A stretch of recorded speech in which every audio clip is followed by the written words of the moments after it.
What we are talking about today, this morning, is generally, we must behave like a Christian. Amen. Meaning to say, we are followers of Christ. We are believers of Christ. Not anybody else, but Christ alone. So we must learn to behave like a Christian. Ano po ito mga appropriate behavior? Sa verses 9 and 10, tignan yung Bible mo. Verses 9 and 10, Romans chapter 12, 9 and 10.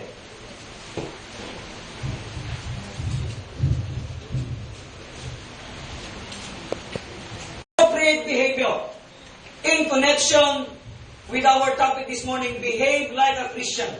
Sa verses 9 and 10, number 1 is behavior towards the brethren.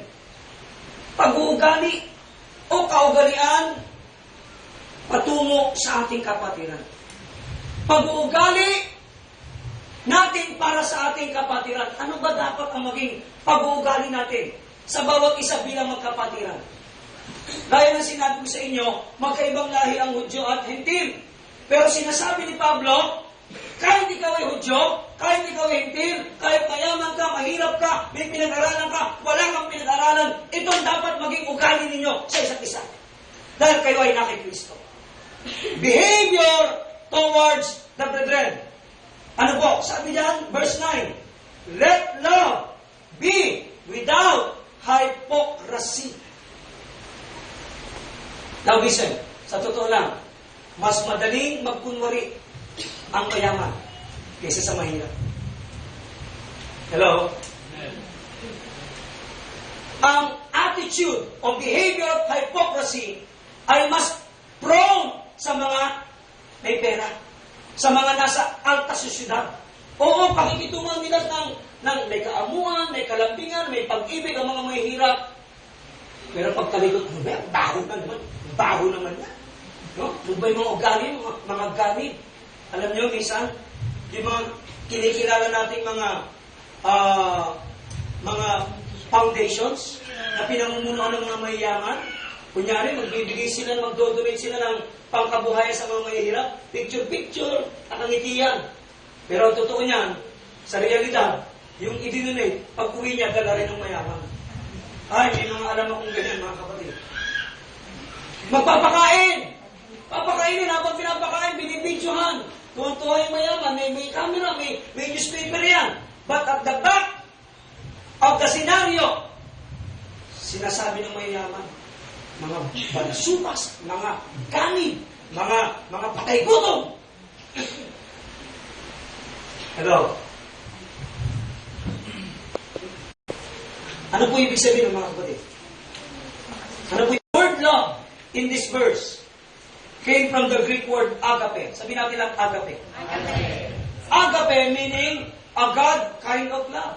Yung palang pag-ibig na tinutukoy dito ni Pablo, na walang kaplastikan, na dapat natin ipakitungo sa ating kapatiran, ay pag-ibig ng Diyos. Yes. Nung minahal ba tayo ng Diyos, may kaplastikan? Nung sabihin ba niya, John 3:16, for God so loved the world, that He gave His only Son. Meron mang karuktong nun, kunwari lang. Meron man nakalagay na ron, kunwari lang. Imagine ninyo, namatay ang kanyang anak sa krus ng Kalbaryo. Asan na yung krus natin? Sa krus ng Kalbaryo. Nag-iwan na ang krus natin. Punta na ron. Pero pinakihimala sa krus niya kapag nakita natin si Badong nakapako na. Pag nakita niya yung church building natin, may krus sa taas. So I'm looking for a volunteer kung sino yung unang sasabi mo sa opening. Okay, tuloy natin mga kapatid. Yung love na sinasabi rito ni Pablo na dapat ipakitungo natin sa isa't isang listen should be without hypocrisy. Kasi ito yung pag-ibig ng Diyos na natanggap mo. Na dapat mong ipakitungo sa kapatid mo. Nung minahal tayo ng Diyos, walang pakunwari. Hello? Hello? Amen. Nung si Kristo naghihirap sa krus ng Kalbaryo para sa pagtubos sa ating mga kasalanan, hindi sinabi sa Biblia at sinabi ng Ama, okay, it's enough, cut! Tapos na ang drama. Hindi kunwari yun. nagdusa ang anak ng Diyos na si Jesus. Para ano? Pagtibayin sa puso natin ang totoong pagmamahal. Amen? Kaya nakakalungkot, mga kapatid. At hindi angkop na maging ugali natin sa isa't isa, na sa bibig lang tayo nagmamahalan, pero sa ating mga gawa, wala tayong pagmamahal sa ating kapatid. Napakahirap at nakakatakot na ang simbahan ay mapuno ng mga taong plastic. Nakakatakot na tayo mapuno ng mga taong relihiyoso at hindi mga totoong Kristiyano. Love, what does it mean? A love that has a clear evidence of action and demonstration. Pag sinabi mong mahal mo ang kapatid mo, at nakita mong meron siyang pangangailangan, at ikaw ay may kakayanan para magamit ng Diyos na makatugon, hindi man sa kabuuan, kundi sa kanyang konting pangangailangan, makatugon ka saan? Sa malaking pangangailangan niya, makabawas ka sa pamagitan ng pagtulong mo. Pero sinabi mo, mahal ko yung kapatid ko, pero wala kang ginawang aksyon. That is hypocrisy. Nandiyan mo ba tayo? Minsan tayo, may lalapit. Minsan alam nyo, yung mga sitwasyon na may papupuntahin sa iyo ang Diyos na kapatiran mo, sinusubok ng Diyos ang kalagayan ng puso mo. Hindi naman ipadadala sa iyo ng Diyos yan, alam niyang wala kang kakayanan na makatugon. Hello? Are you listening? Are you listening, people of God? Hindi pa pupuntahin sa iyo ng Diyos ang kapatiran na may talagang totoong mahigpit na pangangailangan. Kung hindi alam ng Diyos, may kakayanan ka na kahit pa paano makabawas ka sa kanyang dalahin at alalahanin. Nabanggit ko nga sa prayer meeting ng Biyernes, papaalis ako, Webes, papunta akong Krame, biglang dumating kapatid na nag-abot kami, sabi niya, Bishop, di na po ako mahihiya. Talagang kailangan ko lang po ng pera. Sige, magkano? Habang umiinom ako, magkano ka ako? Sabi niya, 100. 100? Hindi. Sige, walang problema. Hihiramin ko lang, Bishop, babalik ko sa Lunes. Huwag mo nang ibalik kasi magiging problema mo pa yan eh. Bigay ko na lang sa iyo.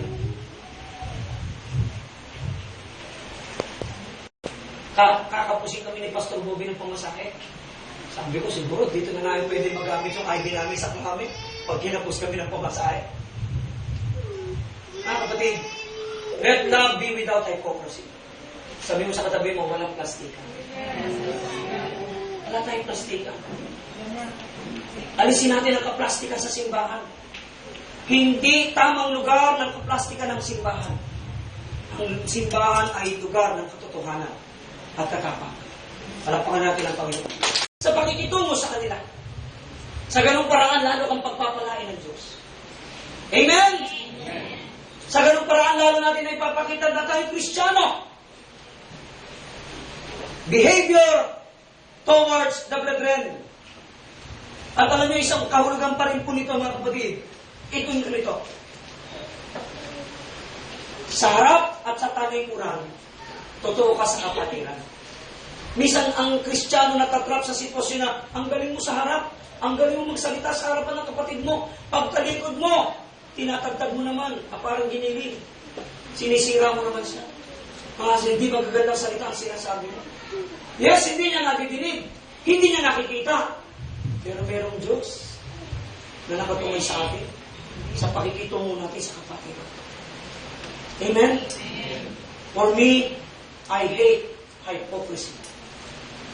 Mas gugustuhin ko ang 10 taong totoong membro kaysa sa 100 membro hipokrito. Mas panatag ka sa mga taong totoo kahit ko konti sila. Sa totoo lang, alam nyo, ang puso ko mas panatag ako sa mga mahihirap na tao kaysa sa mga mayayaman. Minsan may mga nagpapakain sa amin. May hindi namin alam, pag alis pa lang namin, sasabihin, ang lakas naman, lumangon ng mga yan.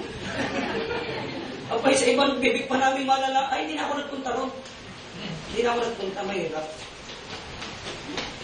Alam nyo, kapag hinandaan ka ng pagkain, at kinahanda niya pagkain, binibigyan mo ng pagkakataon yung naghanda ng pagkain, na lalong i-bless ang Panginoon. Pero, pag alis mo at meron siyang sinasabing hindi maganda, wala nang pagkapalang darating sa Panginoon. Walang pagpapala. Laging nakatunghay ang Diyos. Lalo na sa ating pakikitungo sa isa't isa, bilang magkakapatiran sa simbahan. Amen? Buksan